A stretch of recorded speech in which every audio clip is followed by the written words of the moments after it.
Yeah, I got the Masterpiece Theater background. That's how Yeah. you come out like I that. like it, man. That's Yeah, how yeah. it goes down. Like, okay. You got the fancy chair and then yeah, man. You come out swinging. All right, let's see how it goes. Look Not at even, you man. with your wine and your flowers and everything, looking all sexy. Touche.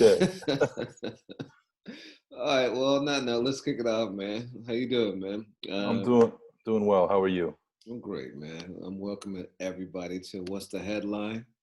Episode 5. It'll all make sense in a couple weeks while we skip an order right now. Yeah, true. But, Touche.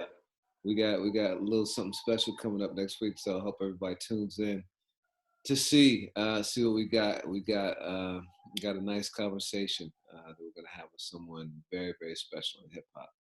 But yeah, how's your week been, man? It's good, man. It's been all things considered, it's been good. Going stir crazy just like the rest of us. But gas is cheap. One of the things, I have been social distancing, but I take a drive or two every so often just to listen to music and clear my head. So how about you? Oh man, yeah, man. Like, first of all, Zoom chats are gonna be the death of me. You know what I mean? Like, this is one this is one Yeah. that I enjoy, but I got like Yeah. 10, 15 a day, which is crazy. You know what I mean? But I had a nice walk yesterday. Walked around the water, for like an hour. Had some my ice cream. It's just little stuff, man. There's little Yeah. stuff in life that feels good. Yeah, absolutely. I did the same yesterday. Got outside, got some fresh air. I love April and March historically, and that's my plan later today as well. My hair is it's gonna be a problem, man. I started like trying to like trim my hairline and keep my barber's hairline, and like Yeah. it's going awry, dude. Like, it's going awry. Yeah, I did the same thing. I told you last week that I was starting to look like a relief pitcher. I was getting my Mitch Williams. It was coming around the sides, so I fixed it up, but I think anybody who's behind me, it's not the best job. I will not be a barber in my next life. You just gotta start wearing the Scully, right? Yeah, exactly. That's what I need to do, Yeah. So Yeah, well, it's been a great week for hip hop, though. sure has. I mean, we're just hours after RZA versus DJ Premier. Man, did you catch the whole battle? I'd say I'm probably about 85% through it, I think. Last one I saw was Primo played Classic. Okay, yeah, I have the whole set list right here. So. Oh, okay, word? Okay. What came after that? So after Classic, if this is correct, and I forget who to attribute this to, I saw it on Instagram this morning. He played Classic. RZA went into Triumph, dope record, and then Primo came back with Represent from Illmatic. Oh, so that was it. That was it. Oh no, so they each went 28 songs. No. So I only missed 3 songs then. Oh, okay, boom. Oh, there you go. Else. Yeah, watch everything else. Yo, so what'd you think? Who got it? Man, well, let me answer your question with another question. Do we count the sound issues that RZA had at the beginning? Nah, I mean, the technical difficulties, they are what they are. We know what the beats sound like, so I mean, the diplomatic, press secretary answer is, Primo at the end of the battle said the real winner here is hip hop, which I certainly thought. I think Premier won. I mean, and it's worth noting, Premier is my GOAT. Like, not only producer, but him and Gangstar has always been my favorite group in hip hop. Hard to Earn is my favorite album. I knew that Premier would come in and just kill this, and he's been active on IG Live just throughout the quarantine. RZA really stepped up much bigger than I thought. I saw a lot of people this week that were just saying RZA was just going to get, murked. And this was a neck and neck race. So before we get any further, what do you think? Well, I agree. It was definitely much closer than I thought it was going to be. It's interesting. I was looking at it in a few ways. First of all, Primo has an advantage just because he has a more expansive catalog. He's produced more joints, and he has produced more joints with more people. Sure. So he's got like a different, like, he's got a greater sonic scope to kind of tap into than RZA does. so that put him at an advantage. For me personally, Primo is him and Dre for me. Those are my two goats. Very different sounds, but for what each one kind of represents, those are the two like key stakeholders for me. Hmm. But I thought RZA like really he brought it. He brought it too. It was a great moment for hip hop, both legends. But you Um, give it to Premier? but I'll give it to Premier. Yeah, I mean, I worked with Preem like back in the day. Shout out to Mark Levinson, who's been his lawyer for like 25 years. When I was working for Mark, I got to do most of Premier's producer agreements. So I worked on stuff like 10 Crack Commandments and Hmm.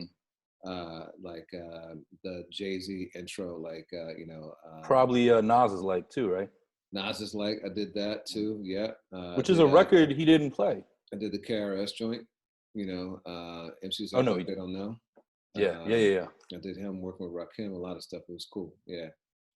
And obviously, I mean, I think you and I are both objective people. I hear what you're saying on RZA.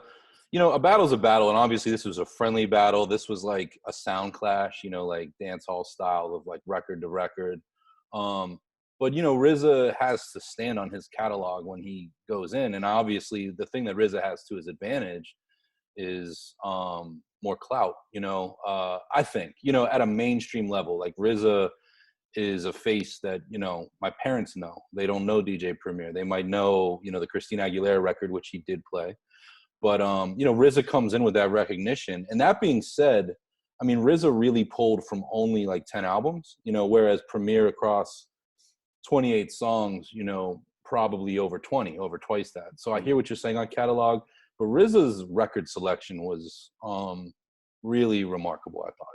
Yeah, I mean, he hit me with some stuff I forgot about, right? Like I forgot he was on the Kanye album, Mm-hmm. and I forgot that he was on the Biggie album, right? So he did have a lot more diversity than I even recalled, Yeah. But Preem could go deep, He had J. Rue, and he didn't even play Group Home, did he? No, I mean, he didn't I'm looking right Superstar, right? here. I No, mean, he did. He did. He played Living Proof. right, but he Um, had Superstar. I mean, he had some joints that he could have just dropped too. yeah, and it's interesting because Premier surprised me. I mean, when the battle began, there was some talking at the beginning, and he went right in. I mean, he started with A Million and One by Jay, and the second record Premier plays is Breaking the Rules by MOP, Right. which you would expect MOP like go with one of those more familiar records or remixes that he did. Breaking the Rules, I did not see coming, so that was a surprise. But in other places, Premier surprised me. He didn't go as underground maybe as I thought he would have. I saw a lot of people on the social saying like, where was the next level remix for Showbiz and AG, which Word. I mean, incredible, He had But joints. meanwhile, to your point, RZA's dropping records. I know the Kanye record, if I'm not mistaken, was a co-production. Mhm. But and that gets I mean, Scott Storch last week was playing a lot of things that he didn't do himself alone. But I had forgotten that RZA did Run for Ghostface. I mean, after the third album, apart from like the Doom stuff and some of those production credits, I always in my mind just kind of forget that RZA still, especially with Ghost, was in the fold. And Run is just an amazing record. And the room, the energy, both on screen and in the chat, was going nuts. And how about the chat too? I mean, the chat was crazy. Yeah, every hip hop, luminary, dignitary, and then you had like Adrian Brody. You had what's my girl from The Hangover? Yeah, I mean, there was so much craziness going on. Premiere too. It also seemed like he didn't come in with like a preset list. He was reacting to what RZA was doing, and he would say, "Yo, what would I follow this up with?" So I thought that was interesting too. Yeah. It wasn't calculated for him. It was truly like reacting to him as a DJ would, and I also think that it's just cool how this whole thing has brought back the DJ. The DJ is now front and center. Hip hop started with the DJ, and that kind of got lost for a long time. But now it's the DJs that are entertaining us. So I mean, with that being said, that's a great. Do you think we'll see a change in things after this is all said and done? I was thinking about this yesterday. There's been like kind of a new crop of superstars that have emerged, right? Like D Nice and Primo, and you got your guy John. What's his name? The dude from The Office. Oh yeah, Krasinski. Yeah. Krasinski. Yeah. John Krasinski. Yeah. Have you seen his show? No. He's got a show on YouTube that's just all good things. And he did this thing where he had this little girl on. She's a big Hamilton fan. She and her mom were going to go to New York, and their trip got derailed because of everything that's happening. Mm-hmm. And so he had Lin-Manuel Miranda call in. He had her on Zoom, and he had Lin-Manuel Miranda call in and talk to her. And then all of a sudden, like, he starts breaking into one of the biggest songs. And then you hear like other voices come in, and he got the entire original cast of Hamilton Oh, wow. to perform this song for her. It was crazy. Like, and he's done this a number of times. You got Erica doing her concert series. Like, it's just a whole new crop of superstars emerging. So,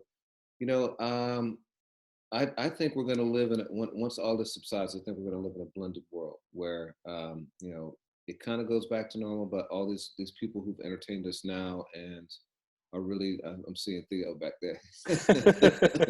Yeah, I see it in the reflection. Speaking of entertaining, yeah, my man is all up in the shot and everything, all in the video, like dancing. But yeah, man, I think it's going to be a hybrid. I think these people and this culture will continue to happen. What do you think? Yeah, I mean, specifically to the DJ, I hope so. I mean, I grew up at a time, I'm 36, so I just remember in the 90s, like after 10 o'clock, I lived in Pittsburgh, which had one of the oldest Black-owned stations, Whammo, and we would have DJs come on. I mean, it was a mix show, which a lot of cities had, and that all seemed to kind of go away. And when I moved to Philly, that was a big thing here. And just the idea of the improvisation of what record you're going to do. One of my favorite things growing up was going to New York, hearing Flex, hearing Mr. C, and the cast of others between Hot and Power. I hope that out of this, people appreciate live mixing, just realizing that these folks are artists. And and some of them, I mean, that's a point that I just keep making. This is really cool right now, but Easy Mo B, DJ Evil D, Maceo, there's a host of guys that have been doing this for years, on different platforms. And I just hope that there's recognition and advantage. And I would love to see D-Nice do a national tour where people are taking the same energy into a room together, when that's healthy and safe again. Yeah, wouldn't that be crazy, man, if like he took Club Quarantine and like was doing arena shows? I mean, that would just be so epic, Yeah, I mean, it's interesting because too, like I've sat in some of the Questlove mixes too, and I did Stretch and Bob this week. They went on Thursday night in celebration of kind of their tradition, and it's weird because it's like a club where you're getting shout outs from the DJ as you're seen in the crowd,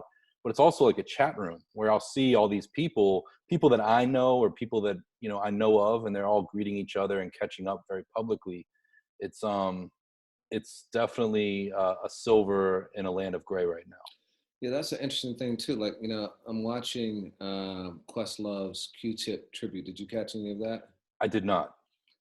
Dude, he did 6 hours of Q-Tip music, like for Q-Tip's 50th birthday. And, dude, he was playing deep cuts, like samples. He did like 2 or 3 different versions of Scenario. He played unreleased versions of Scenario with like new verses and everything. It was insane what he was doing. But the cool thing about it is, he's breaking that fourth wall. So he was like literally having conversations with people like Dart Adams. He and Dart Adams were having a full-blown conversation, but Dart would be in the comments and Quest would be answering him like on video and like, with insider jokes and everything. And it feels like it's truly a conversation, and you're a part of it too. Like, it's cool. It's really great. Yeah, I mean, it's leveled in a way the playing field. I mean, and it's hopefully you look at somebody like Dard, who I tip my cap to as just a historian and a documentarian to the highest degree. And hopefully, that takes his base of knowledge and projects it to all the people that are just there because they follow Questlove, be it for celebrity or Fallon or food or their Roots fans, whatever. Like it's an intersection of culture, which is, man, really cool. I do hope that when this is all over, and I hope it is, that it brings attention to those people that really put in work over these weeks and months. Yeah, just going back to D-Nice for a second. Quest, actually, Black Thought has it's not even a podcast. He just is doing some conversations with people, and so he did. D Nice was his first one, and D Nice was talking about how he thought he would get to this point at some point in his career, but he Hmm. just thought that it would be much sooner and through much different means. Hmm. So he's happy about what's happening. He's not quite surprised though, but it's just cool just seeing how it's all unfolded. Yeah, yeah, and that's amazing. And yeah, I caught a little bit of that. I didn't watch the whole thing, and that's one of the things that's just been crazy is 2 and 3 weeks later, it's almost like when the channels went from like 4 8 channels, which I grew up with, to that point when I was around like 12 years old, where my mom had like 60 channels, and then now it's like 200. There's so much to keep up with, and I'll find myself bouncing in and out of these rooms, and then obviously life happens. It's crazy, but I'm really happy for D Nice. He's never um gotten the recognition, and I hope that out of this people listen to the music and see the photography and all the other amazing things that he's done over the last 35 years. Yeah. The Roots have they did like an onslaught this week of content. So you had the Questlove concerts, and you had Black Thought did the conversation with D Nice. He also did a Tiny Desk show where he premiered 3 new songs. Did you catch that? I caught part of it. I didn't Yeah. catch the whole thing, but you caught the whole thing, right? Yeah. So there was the second song is called Yellow, and it's a super jazzy cut. And Black Thought is doing a musical, and it's from the perspective of so the musical is about a guy who is dark skinned and is like kind of tired of and wants to like I think lighten his skin and lighten the rest of the world. And so like he wants no one to be darker than like yellow. Hmm. And so he's writing from the perspective of someone who doesn't find darker skinned women attractive, and like it was a real stretch for him because that's just not who he is. But the song is crazy and it's very visual. It's not as dense as most Black Thought songs are because it's meant to be like a musical where you can follow all the words very easily and it's telling a story. But Hmm. definitely go back and check that out. It's real cool. I will. I mean, Black Thought's just so prolific, over the last 3 years. I mean, he put out 2 albums in the same year in 2018. He just recently did the master class. He's on Fallon, I mean, every night when this is not going on. It's just remarkable. And then the ability to perform and freestyle and all of this. And I know that there was a musical in the works. I think Rhyme Fest kind of spilled the beans on that on Hot 97 one year ago this month. And yeah, I'm glad to know that that's still budding. I don't know, there's been a few different things that I've heard that Thought is doing next. I heard him maybe in the D Nice conversation. There's going to be another project with Salam Rami, but there's another project with somebody else, another producer whose name escapes me right now. Do you remember? I know he was doing some stuff with Sean C. That's it. That's it. Yeah, Yeah. yeah, yeah, and he played a track that he did with him at the end too. Oh So wow. yeah, so all the 3 new joints from Black Thought. Just but that's the stuff we're getting now, man. It's Yeah. just regular. It's Has wild anybody gotten too. better? Has anyone gotten better in as they gotten older than Black Thought or Royce? The two of them. Yeah, I mean, we had that conversation recently about Royce, and I said Yeah. Master Ace, but I think Black Thought is at the whole other level. Yeah, I don't think anyone's messing with that. I really Yeah. don't. And to be so prolific and already have proven himself, like one of the opinions that I say living in Philly is my favorite part of the Roots catalog is Game Theory on, like 2006 to present, versus and there's people that love Things Fall Apart and Philadelphia Half-Life and on that can't wrap their heads around it. But to me, I honestly think that what 12, 13 years after Organics, the group really got it everything right after that, which I totally recognize if people say otherwise. But from that, both beyond the group to his solo career, Black Thought has just been in turbo mode. Yeah. So Quest did this 6-hour tribute to Q-Tip, turning 50. So first of all, let's talk about. So my mom sent me. She sent me an article from the AARP about hip hop and Okay. middle age. Oh wow. Yeah, Interesting. and it had Dr. Dre, Will Smith, Yeah. you know, Queen Latifah, I think Jay-Z and Puff, all of whom have turned 50 in the last year or two. Yeah. LL, like, what does that mean, dude? Like, I mean, like, first of all, middle age, I take offense at that term, Yeah. like, because, you know, I'm 50 and like, it hurts to say that, but I don't even, but I don't consider that to be middle age. I suppose, like, you know, maybe I'm gonna live 150 or so, but if not, I guess I Yeah. am technically in the Yeah. middle. You know, hopefully, you know, knock on wood. But middle age just sounds like a euphemism for getting old. You know what I mean? Middle anything just sucks. Yeah. Yeah, middle Yeah. child, middle. Yeah. Yeah, exactly. But I don't see any of those people as like old or you know or irrelevant. They're all like very very still like part of the culture. Yeah, I mean, I've honestly been wondering too, like, what was it about 1968 to 1970, like that experience, you know? Um, because yeah, LL Kane, Master Ace, I think. Like, there's a list of people that are all turning 50 over the last like 18 months that has been staggering. And what was it? You know, like they say, like, is New York pizza so dope because of the water? Like, what is it about that perspective of being 20 years old in 1989, or you know, circa 1989, being 50 today, that just makes your generation, and generation is too broad of a term, but your literal age group so noteworthy, especially when it comes to hip hop? You know, I think part of what it is for the people who stayed relevant, it's because they continue to evolve. You know, they didn't continue to do the same kind of music. They didn't even stick to music in most cases. You know, like Latifah and Will Smith obviously started to act.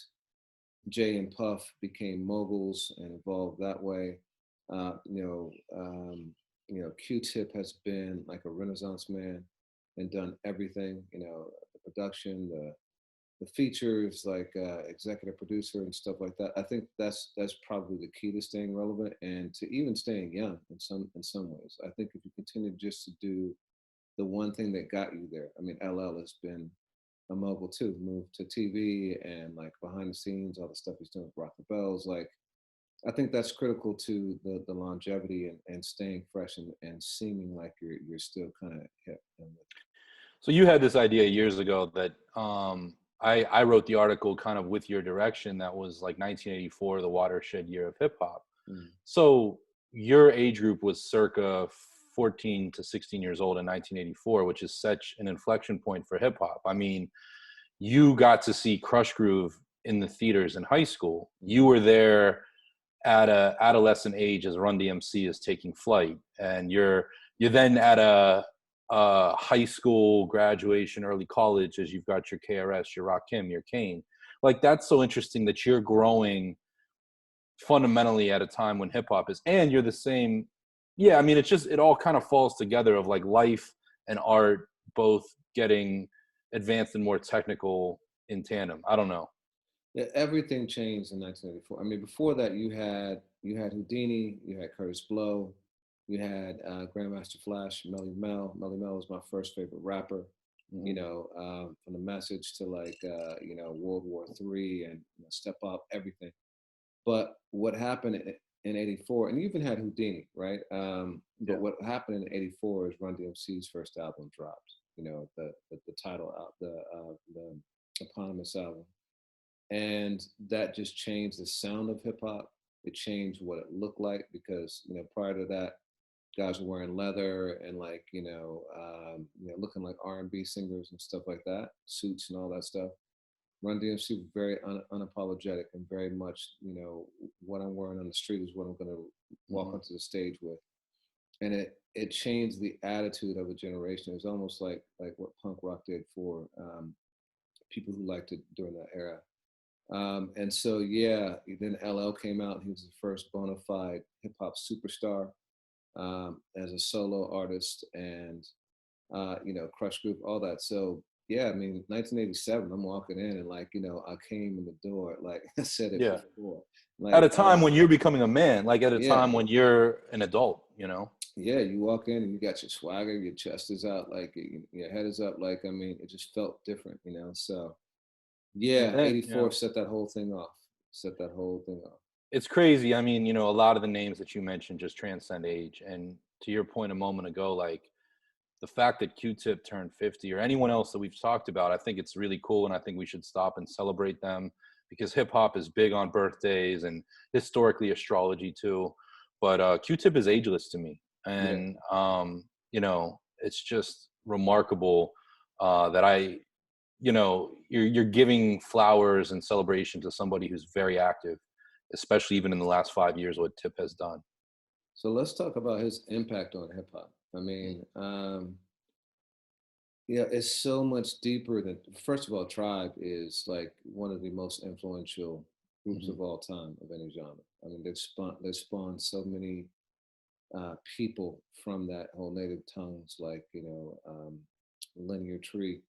But Q-Tip, with his production, with his features, Nas to Danny Brown and everything in between. Like, what does Q-Tip mean to you for hip hop?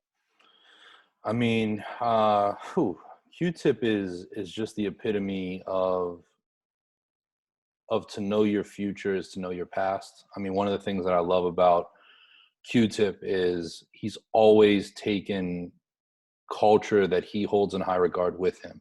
And you can look in the early years and say that's sampling. You can look at so one of the things that Q-Tip did recently, and it's very successful. Q-Tip has a lot of wins that I think hip hop heads don't realize or we don't necessarily pay attention to. I'm not saying it's a great record, but recently, Q-Tip did a version with Demi Lovato of "Don't Go Breaking My Heart," the Hmm. Elton John and what is it, like Kiki D record from '76, and that's like a record he must like. Like obviously, Q-Tip doesn't need to do that, but he does it, and he does it in his way, and it's been more successful as a single than I think anything that he's done in the last 5 or 6 years. But in the same time, you have this incredible Grammy performance. You have obviously the SNL Tribe drop. Yeah, I mean, Q-Tip to me is just he's evolved, but he's always kept that essence of like, let me put you onto something, whether I'm DJing, whether I'm rapping, whether I'm producing. And I love that. That's one of the reasons I love hip hop, period. So, what do you like more, his work with Tribe or his solo work? I recently put on the Renaissance in the last 2 weeks, and I had forgotten. I mean, that was one of my favorite albums of 2008, and I hadn't listened to it in a while. I came back, loved it.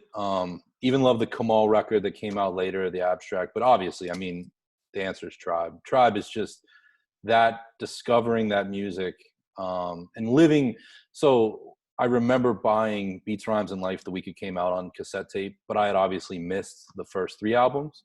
But like I belonged to that movement as it was happening, even if I was in the middle towards the end. Tribe is everything, to me, and the whole Native Tongues is that's everything as well. Yeah, I mean, Tribe, probably my favorite group of all time. No. Low End Theory is a top three album for me. Mm-hmm. Maybe top two. That and the Chronic. But you put on Breathe and Stop or Vibrant Thing at a party right now, Yeah. it's gonna set it off. You know what I mean? In a way that's different than Tribe music. It's almost like two completely different entities, and he Yeah. did morph and kind of, mold into he molded into Tribe. It wasn't just his sound. I think actually, I'd say the exception is that last album. The last album they did, I think, Yeah. is felt to me more like a Q-Tip album than a Yeah. Tribe album. And maybe Right. that's because Fife wasn't present for the whole making of it, and Ali Shaheed, wasn't part of it. But aside from that, his work with Tribe was radically different, I thought, than his solo work. Yeah. I mean, I agree with that. And Q-Tip, it's living art. It's interesting you say that about Low End Theory and the Chronic. Dre around the Chronic, when he did interviews, he said the most influential rap body of work to what he was doing on that album was Tribe. And I think the Low End Theory in particular, like even though those two albums side by side don't necessarily have a whole lot in common in theory, the way that Tip and Tribe had orchestrated that was influential to the whole G-Funk sound. And then, yeah, you look at what Q-Tip did with Mobb Deep, with Nas, with, you know, other corners of native tongues like Beatnuts and stuff like that. And he's so versatile. Well, I mean, you talk about that, like, if you remember in Straight Outta Compton, the first time we're introduced to Dr. Dre in the movie, he's laying on the floor listening to Roy Ayers, Everybody Loves the Sunshine in his headphones, right? And clearly Roy Ayers was influential to Tip and Tribe, you know, with Ramp and Daylight for like Bonita Applebum and, you know, all that other stuff. So I could see that. I could see that for Dre. So, you know, okay, let's talk about Tip as an MC versus a producer. Which one do you think had more impact, him as a producer or him as an MC? You know, it's hard. It's one of those things, like, as a producer, my favorite Q-Tip productions are, you know, the stuff he made with Tribe, even more than the Uma, which I know is sacrilege to a lot of people. But to me, you know, that early stuff that I think him and certainly Ali Shaheed and to some extent Fife made, that's my favorite. Or you could just like sample any record. That being said, I think of Q-Tip more as an MC first.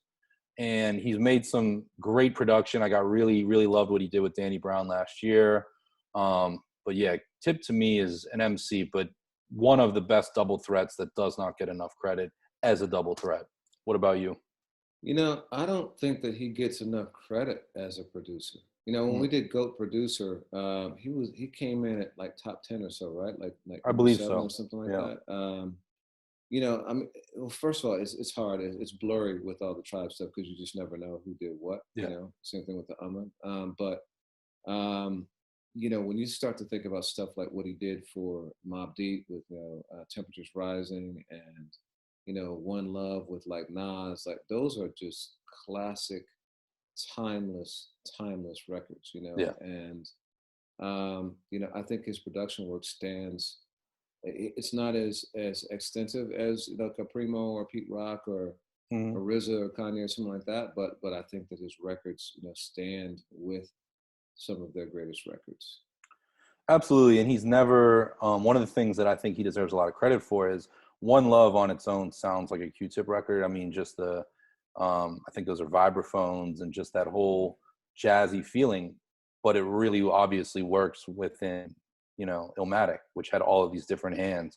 Same with the stuff he did on the Infamous. Like Q-Tip has this ability to bring his ingredients into somebody else's recipe and not change, just add to it without overwhelming the flavor, which, you know, you put a Dre beat on, you know, I was just listening to Devin the Dudes, just trying to stay alive, or just trying to live a lot over the last week. And the minute the Dre track comes on and the minute the Primo track comes on, you know it's them.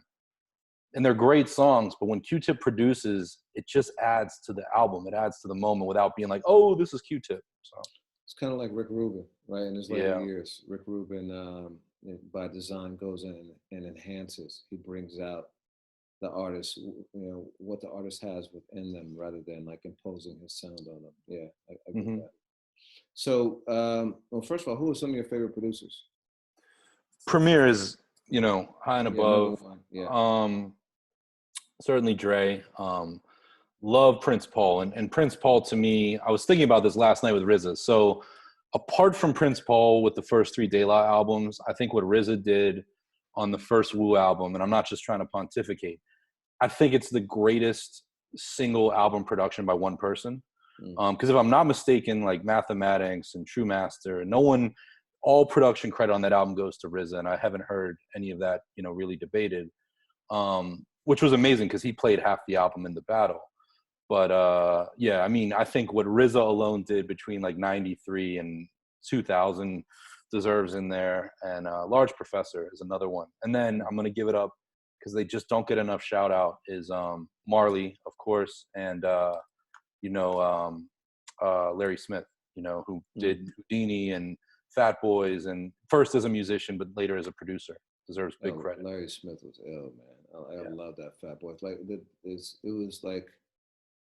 it was very keyboard driven, very soulful, very musical, you know. And not disco, but just you could put it on in that era with that kind of record, like the Breaks and stuff like that. The Breaks was almost like a disco record. Yeah. For me, it went by eras. In the '80s, it probably was Larry Smith, and then Rick Rubin, because I just love those 808s. We talked about that, a couple weeks ago. Just so heavy, like Radio and like Rock the Bells and all that. And then it morphed into like the Premier Dre era for me, and then in like early 2000s, it shifted to Neptunes. Man, Neptunes. Really? Yeah. Neptunes are like some of my all-time favorite producers in any genre. And actually, going back to the '80s, it was Jimmy Jam and Terry Lewis. Like they superseded any like hip hop producers for me. Did they do many hip hop records? No, I'm saying like I know what you mean, but out of curiosity, did like Teddy Riley did stuff with Cool Mo D and Heavy D, and had a hand in the show, by Dougie Fresh. But did Jim and Terry ever do like a proper hip hop record? I think the closest they did, if I'm remembering correctly, "Got Till It's Gone" was a co-production with Q-Tip. Mm-hmm. So that would probably be the closest. And that record in itself was crazy, Yeah. So, and that was Dilla too, right? Yeah, Dilla was. Well, Dilla did the remix too. That's my favorite Janet album, which I know is sacrilege, but And then later 2000s, like Kanye, deceptively in there is like Alchemist and Ninth, soulful like boom bap. Yeah, man. So it's a range, but I think the common thread for me is musical. I like the musical texture. I think you gravitate more toward the amelodic, kind of more abrasive kind of production. Yeah, but it's funny. Like recently, I've been on a huge not just DJ Quick solo catalog, but the stuff that Quick did for like Sugar Free and AMG and that whole Pac and stuff. And like to me, that's very musical. But yeah, I mean, Dre's number 2 when it comes to melody, but I've never been a Neptune's head. I appreciate them. I have the utmost respect. But that's never been my bag. When that was going on, I was much more in like the Just Blaze, D Dot, the Hitmen, like that whole camp. Yeah, you're not really an R&B dude. Like we've had this debate for years. We have gotten in fisticuffs about R&B. You're not an R&B cat though. Like, modern R&B. Like love soul, yeah. But you're not an R&B dude. Like Anita Baker, does that do much for you? Only because of hanging out with you. Like it was funny. I was pause. Yeah. No, like this morning as we were making breakfast, I was playing Alexander O'Neal, and I was like, "Yo, word." Yeah, but wait, you playing Alexander O'Neal? Word? Like, wow. Yeah, you don't. What you song? Just. What's the joint? Hold on, the big one. Hold on. If You Were Here Tonight. Yeah, give me 1 second. I put it Criticize. On. Bear with me. What's Missing? I added it, so I add everything to play. Saturday Love. No, because that's number 2. I'm always like, and I love to see what people's stats are on Spotify. So it was If You Were Here Tonight. If You Were Here Tonight. That's the first one I said. Yeah. Oh, okay. There we go.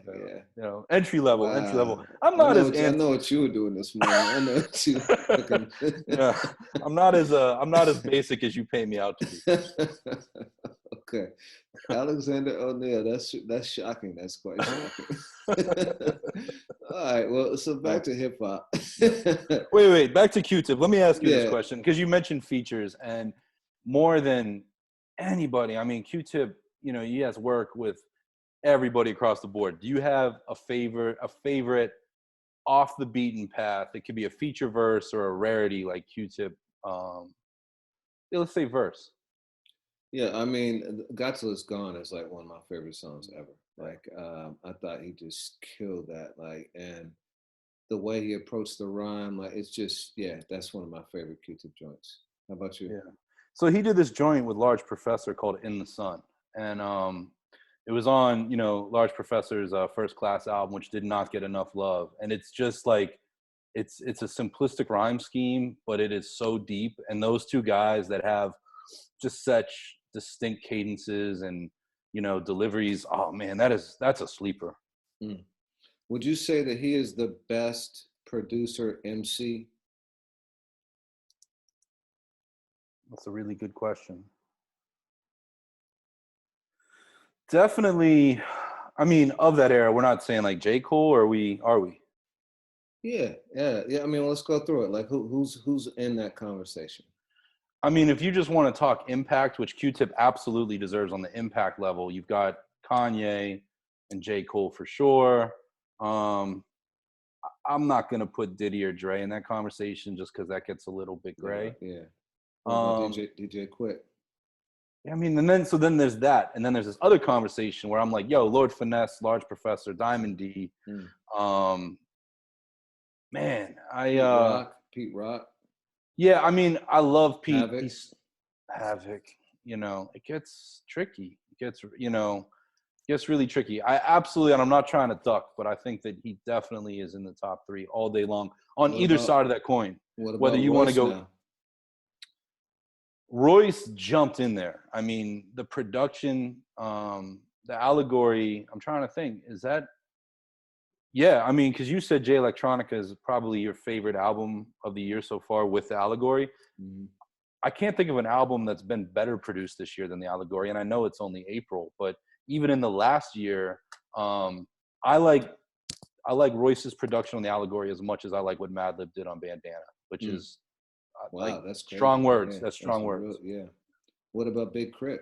I mean, Crit, incredible producer and MC. Yeah, absolutely. I love what he did with his latest album, you know, kind of sharing that work so he could focus on MCing, but I don't want him to pull a Pimp C, which I know is one of his heroes, and walk away from production too far. You know? That's another one, Pimp. Yeah, Pimp C. So, yeah. There's a bunch. It's a hard one. It's a hard one. But I'm glad you asked the question, because Q-Tip absolutely doesn't only deserve to be in the conversation.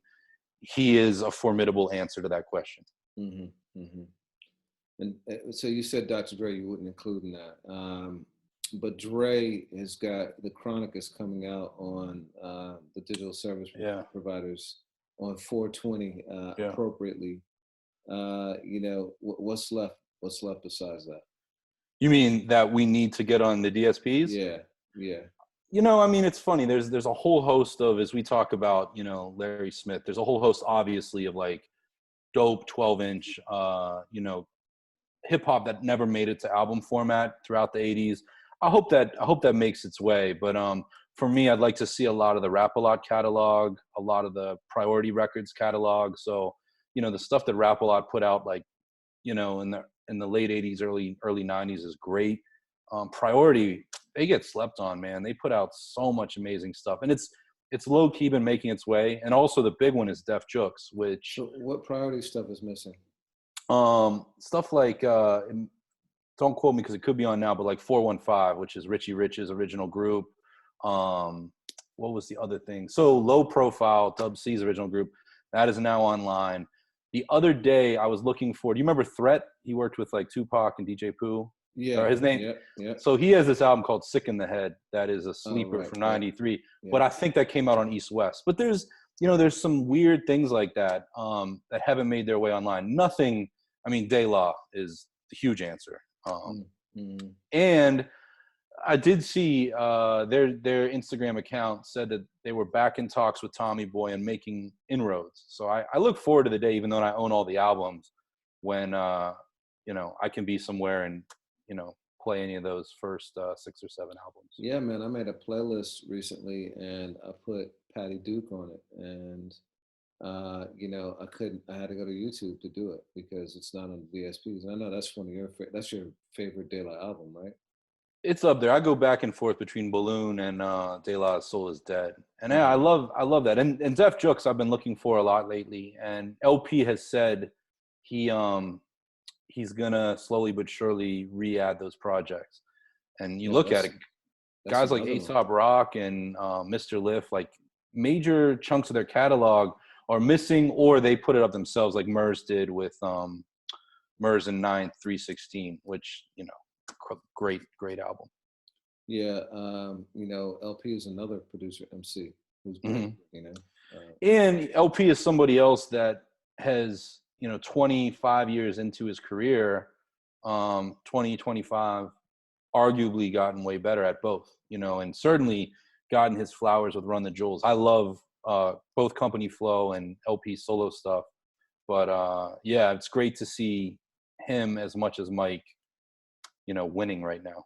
yeah, you know, just going back to COVID for a second, Jay Z and Meek Mill donated masks to prisons. What did you think about that? Yeah, I mean, I think that's great, and I think that what did I just read? The prison or jail in Chicago is like the biggest hotbed of COVID right now. I think that it would be wrong of society to overlook, people that are in there for many of them, I'm sure, nonviolent crimes that are exposed to things that could take their life, and without proper medical resources, as we talked about recently, 6ix9ine walks, Hmm. Hmm. he gets out, but what about, these are people's, mothers, fathers, uncles, brothers, sisters. And yeah, to see Jay-Z and me continue to kind of be a voice for the voiceless. I mean, you're not going to hear that talked about on major media, I don't think. It's just another great moment for hip hop. Have you worn a mask yet? I did. It's just a bandana. Hmm. I think tomorrow a better, more safer mask has showed up. But I've only been doing that, as we recently discussed, like walking into stores. Hmm. Um, what about you? I wore one for the first time yesterday. How'd it feel? Um, you know, it felt weird. Like I do it more as a courtesy, also. But they mandated it in LA on Friday. Yeah. So if you're going into a place of business, an essential place of business, a grocery store or a bodega, something like that, you have to wear a mask. So it's I don't know. It makes it even more real. Like there's no avoiding, like where we Yeah, are when you're wearing a mask. that's true. I live right across the bridge from New Jersey, and I was in New Jersey this week where I was told it was mandated. And I went into the store, and the first person I saw in there wasn't wearing one. And then I looked around, and a lot of people weren't. And I pulled it down, and I kind of felt I had a bunch of thoughts about that too. Like, am I just sheep mentality, or? But as I said to you recently, like I wanted to do it as a courtesy to others. It was wild. Yesterday, I got a cup of coffee at a takeout spot, and I don't know if you've seen this anywhere, but there was like clear vinyl siding hanging down where the person that handed me the cup of coffee was literally like Yeah. underneath. Hmm. And it was in Philadelphia, everywhere there's old school, like bulletproof, like, Hmm. when you go to buy stuff, but this was way different. And I'm really curious to see, like, will that ever come down? I don't know. Yeah, I mean that's we just don't know what the new reality is. It's happening here. All the bodegas have that. Not every food place has it, but it's starting to pop up. Like I'm amazed at how quickly it's happened too. Yeah, That part is weird, but yeah. And then like the tape and like the footprints like that are 6 feet apart and stuff like that. Like it's just so much stuff. Yeah. it's You know, odd. so one of the things that Questlove said, I didn't know this. He's playing in the Q-Tip tribute. There's a joint that samples Bounce Rock Skate Roll Hmm. by Von Mason. Von Mason apparently died 2 weeks ago from COVID. Yeah, Yeah, yeah. age 60. Oh, of COVID. Yeah, Oh yeah, wow, I knew that Vaughn had passed not long before Bill Withers, but wow, that's crazy. yeah. I think he was 65 or something like that. Damn, That's one of my favorite records growing up too. Really crazy that's a record. great record. And I remember for me, I went to see Scratch in the theaters in 2000, and I drove took my mom's car, drove like 40 minutes, and that song's in that movie, and Mm-hmm. just that bass line is insane. And Von Mason did some work later on with hip hop artists. I think Diamond Diaz told me over the years that Von and him have some work, and that's great to see when the people that are sampled come in and work with the culture and the artists. Mm. So you mentioned something I wanted to follow up on. You said, will publishers and labels start to treat live streams like radio venues? What did you mean by that? I mean, think about it. I mean, last night, I saw the numbers shared this morning. I think close to 900,000 people between In and Out caught Primo versus RZA. So that's more than any radio station. I mean, I'm just going to venture to say that's more people than listen to Howard Stern or, you know, any single terrestrial station. So, you know, those stations are held to obligations of like, what are you playing, you know? And there's money to be made. I mean, it's bringing awareness to the record. And I just have a feeling after all of this, live, Instagram Live and YouTube Live and Periscope, something is going to be done because, yeah, it's broadcast on the newest level. You're an attorney, though. What do you think? Yeah, I mean, I used to do this, you know, music licensing for MTV for a bunch of years, and I actually know the people who lead up the music rights acquisition team over at Facebook/Instagram, and they've done a lot of deals. So I'm sure that everything that is done on IG Live is already covered. You know, It can't be, though. I mean, just to play devil's advocate, I mean, the stuff that folks are playing, I mean, part of its charm is how deep it is. And obviously, like, you know, I think RZA last night, but go ahead. But see, that's the thing. It's not done on an individual basis. They're not clearing every song. What they do is they do big catalog deals. So they'll go to EMI, they'll go to Universal, they'll go to Warner Chappell, like whoever it is, and they'll take their entire catalog. So it covers Interesting. cover for samples, for all that stuff. So you know, that's how they do it. So it's interesting. Did you pay any attention to the Tory Lanez storyline as we talk about IG Live this week? No, some people hit me about it. Like he was having like hosting big parties with like, you know, girls and stuff like that. And what was it? Yeah, I mean, he's done this thing, and I mean, we've covered Tory Lanez a bit on you know, AFH, but I'm not like the deepest fan or the most well versed. But I know that he's been doing this thing every day where he's been calling other celebrities, and like he holds a cord mic and he asks interesting questions, and he's real high energy. And he did something that got his IG taken away, and it might have involved like nudity or something like that. Yeah, I heard.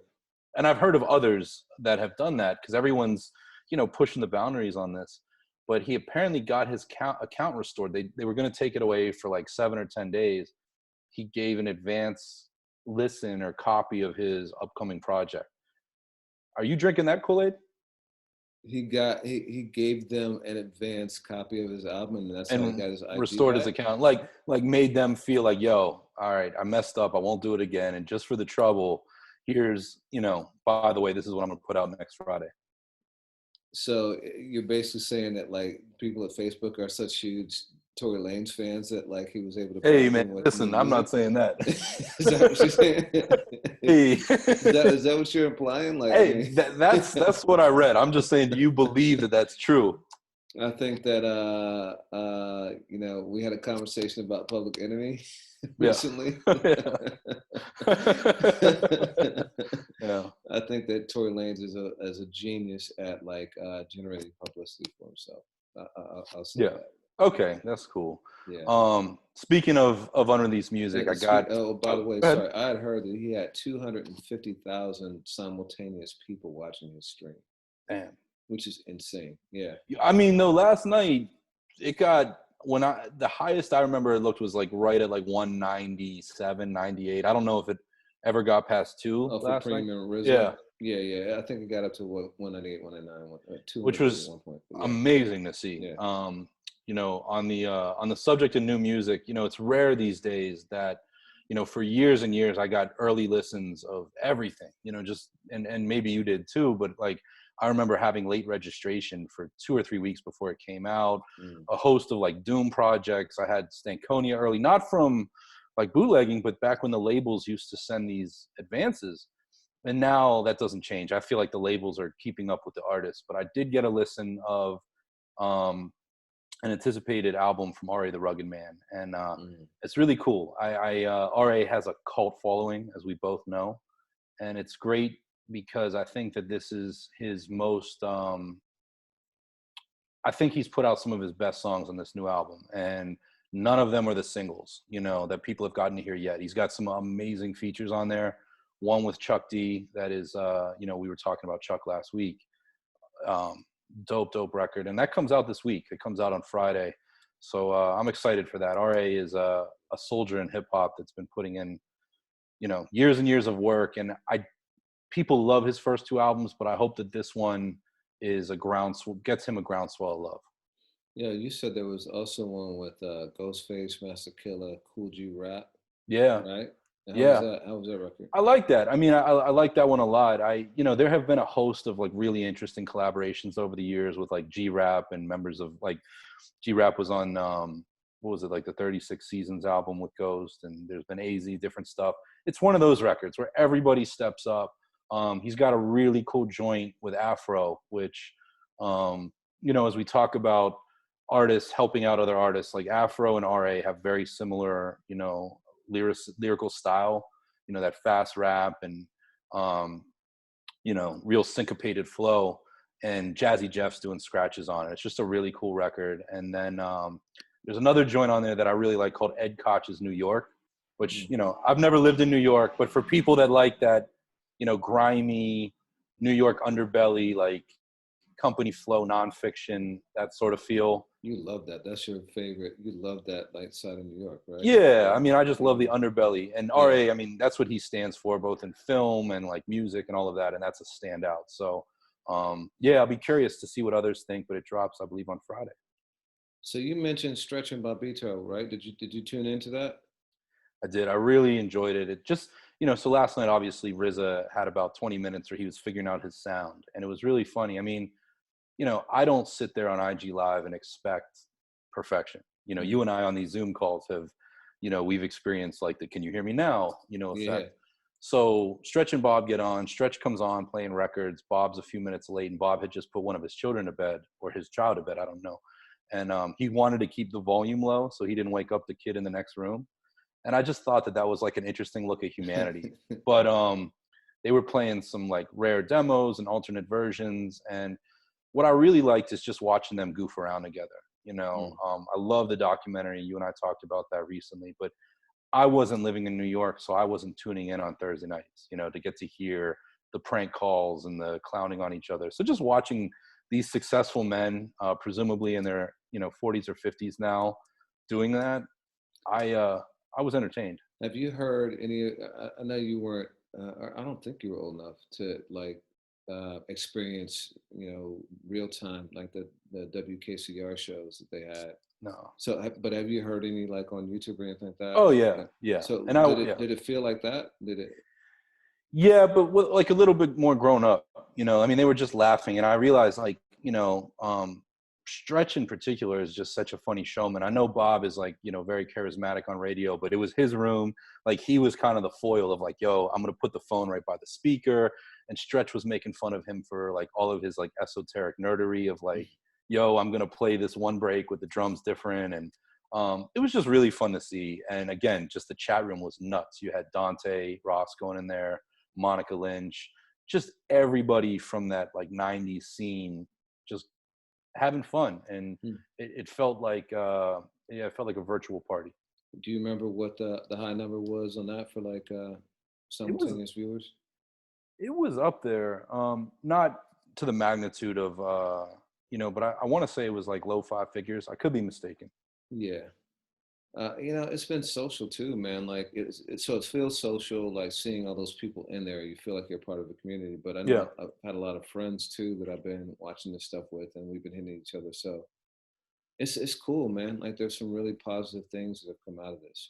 So I mean, obviously, you and I are talking on this medium, for this podcast. But do you think the roles have changed? So like one of the things I've hated for years is FaceTiming. Now like people want to see each other. So like if I were to call you and I do it FaceTime, is that okay? That's a little weird. Like thank you. All right. We're on the same page. Yeah. I've struggled with that because a lot of my friends are like calling me FaceTime. And if they have little kids or something like that, I get it. But my historical move is you call me on FaceTime, I'll decline and call you back right, on the phone. Audio, right. Yeah, exactly. Yeah. Well, have you downloaded House Party yet?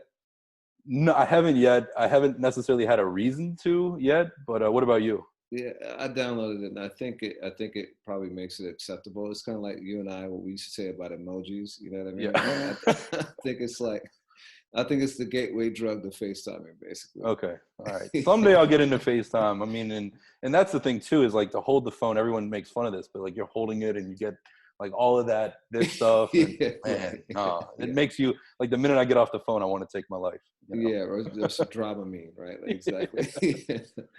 Oh man. So just to finish up, man, I want to go back to the RZA and Primo Mhm. joint. Like, so one of the things I enjoyed the most about it was the build up before. Yeah.